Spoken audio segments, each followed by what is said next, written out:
Hello everyone, welcome back to बिम्बास। पिछले lecture में हमने पढ़ा था बायो इन्फॉर्मेटिक्स का इंट्रोडक्शन। हमने समझा था कि बायो इन्फॉर्मेटिक्स बायोलॉजिकल डाटा को कैसे कलेक्ट, एनालाइज और इंटरप्रेट वगैरह करती है। अब आज हम देखेंगे कि वो डाटा कौन सा है जिसके लिए हमारा दूसरा लेक्चर है लैंग्वेज ऑफ लाइफ, जिसमें हम पढ़ेंगे सेल क्या है, DNA, RNA, chromosome, gene, genome, proteins वगैरह को समझेंगे। ये वो बेसिक कंसेप्ट हैं जिनके बिना बायो इन्फॉर्मेटिक्स को समझना बहुत मुश्किल है। तो चलिए चलते हैं अपने second lecture language of life की तरफ, जिसमें सबसे पहले हमारे पास है cell. So what is cell?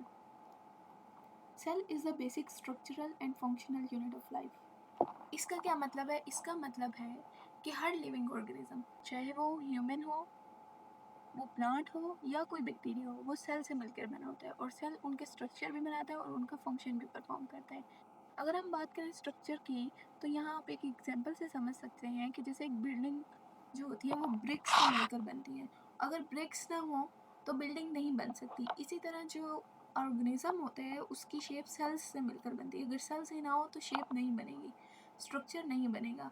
जैसे एक ह्यूमन है, ह्यूमन के अंदर ट्रिलियंस ऑफ सेल होते हैं जिससे उसकी शेप बनती है। And functional unit of life, और ये जितने भी फंक्शंस हैं उनको कंट्रोल करता है सेल। अगर इसके कुछ की पॉइंट्स देखें तो सबसे पहले हमारे पास है smallest living unit. Smallest living unit है का मतलब है कि बहुत छोटा यूनिट होता है ये।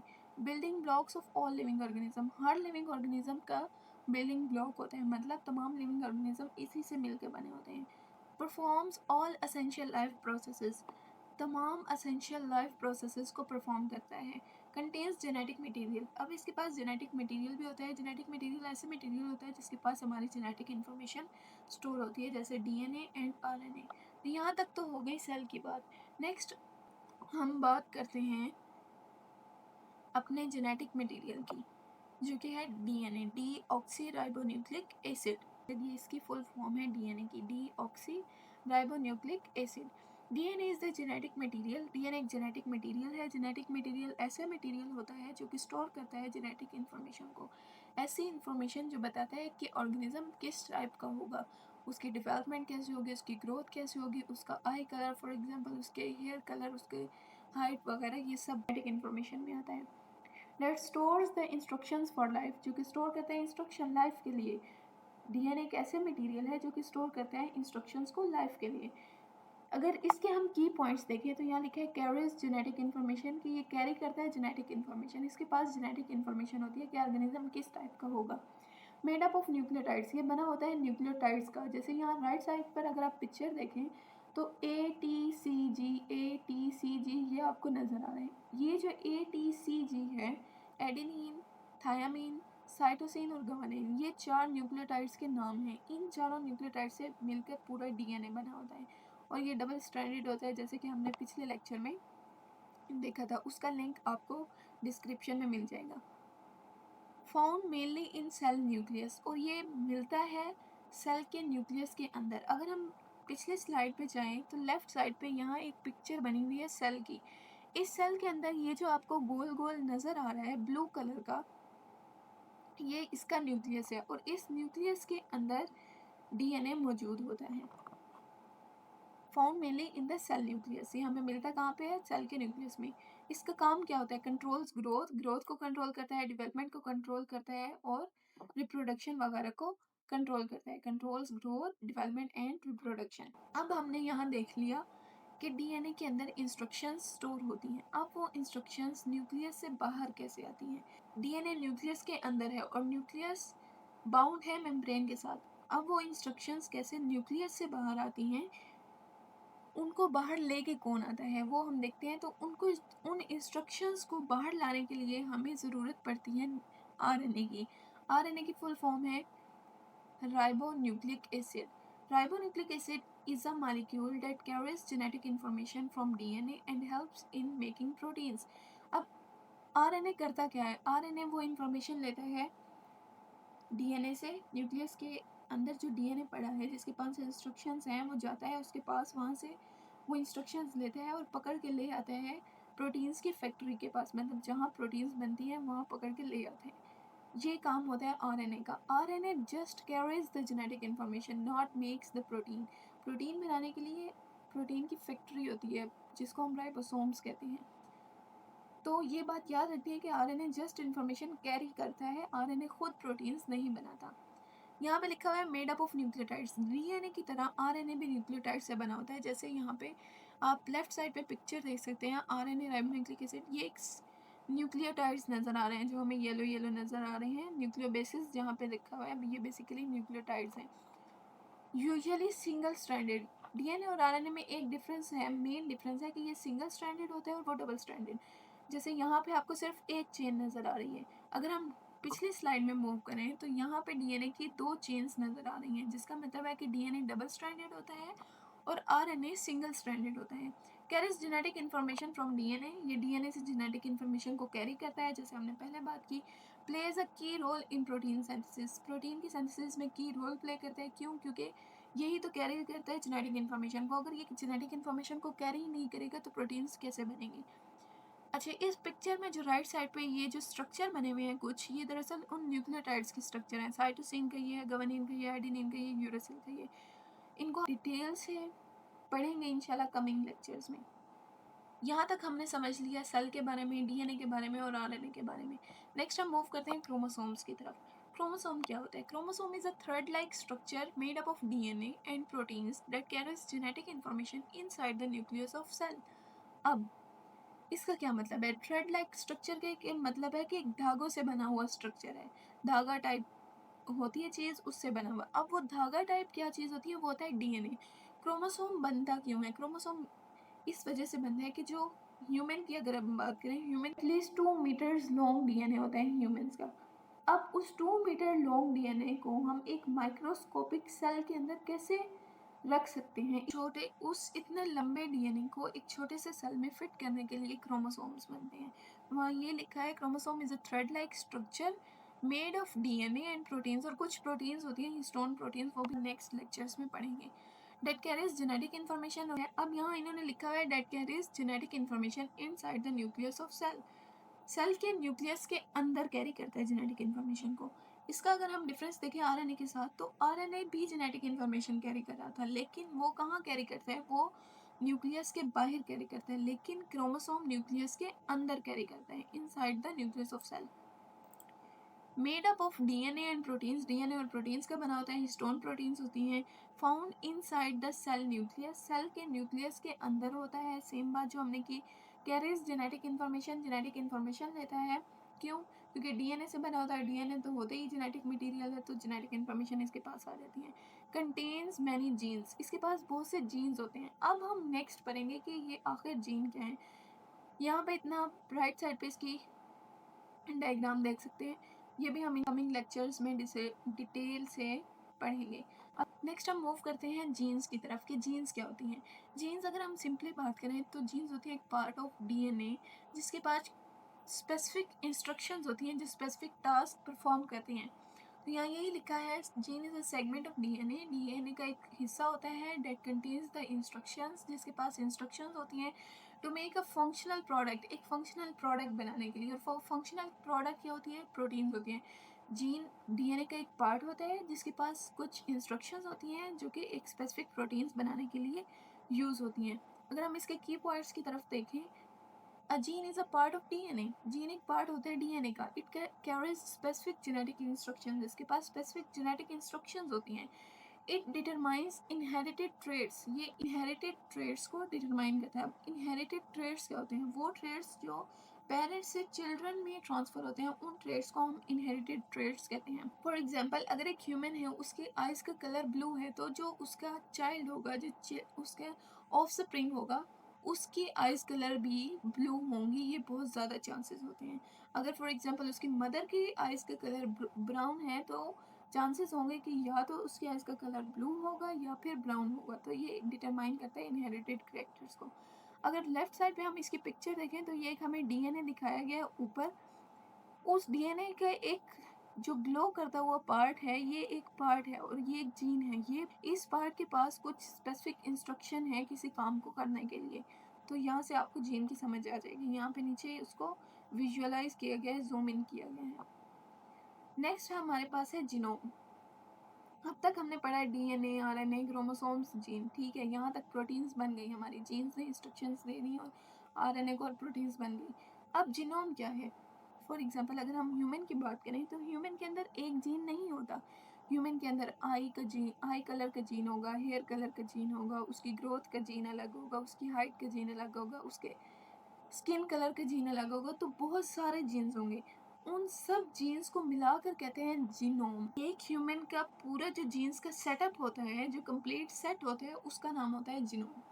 तो जीन क्या होता है? पार्ट ऑफ डीएनए होता है, और जीनोम क्या होता है? Complete set of genes. A genome is the complete set of genetic material present in an organism. Genome genetic material का एक complete set है present in an organism, जो एक organism में present होता है। एक organism के अंदर genetic material से भरा DNA, और DNA में different genes होते हैं। It contains all the genes needed for growth. अब ये जो genome है ये contain करता है वो तमाम जीन्स जो हमें ज़रूरत होते हैं अपनी ग्रोथ के लिए, डेवलपमेंट के लिए और नॉर्मल बॉडी फंक्शंस के लिए। इसके कुछ की पॉइंट्स हैं। The complete set of DNA in an organism, complete set DNA का ऑर्गेनिज्म के अंदर। अब हम बात करें, ऊपर हमने बात की complete set of genetic material. DNA क्या होता है? Genetic material. अगर हम बात करें complete set of genes, genes किसके अंदर होते हैं? डीएनए के अंदर। तो ये तीनों बातें एक ही हैं, complete set of genetic material, complete set of DNA and complete set of genes. जब भी कोई ये बात करेगा तो इससे आपके जहन में फौरन आएगा कि ये जीनोम की बात कर रहा है। कंटेन्स ऑल जीन्स, वही बात है, स्टोर ऑल जेनेटिक इन्फॉर्मेशन, इसके पास तमाम जेनेटिक इन्फॉर्मेशन होती है, unique for every organism, her organism के लिए यूनिक होते हैं। फॉर एग्जाम्पल पेरेंट्स और चाइल्ड की बात कर लें, अगर एक पेरेंट है उसका जो ऑफ स्प्रिंग होता है, जो उसका बेबी होता है, वो same to same as it is अपने फादर या मदर के जैसा नहीं होता। उसमें अपनी भी कुछ कैरेक्टरिस्टिक्स होती हैं, अपनी कुछ ट्रेड्स होती हैं। तो वो यही कह रहा है कि unique for every organism, her organism के लिए सेम होता है। अगर तो जीनोम सब ऑर्गेनिज्म के लिए सेम होता तो क्या होता कि ज़मीन पर मौजूद तमाम जानदार सेम होते, उनमें कोई यूनिकनेस ना होती। अब आप देखते हैं कि अगर एक ह्यूमन है तो दूसरा डेफिनेटली उससे डिफरेंट होगा, थर्ड वाला डेफिनेटली उससे डिफरेंट होगा।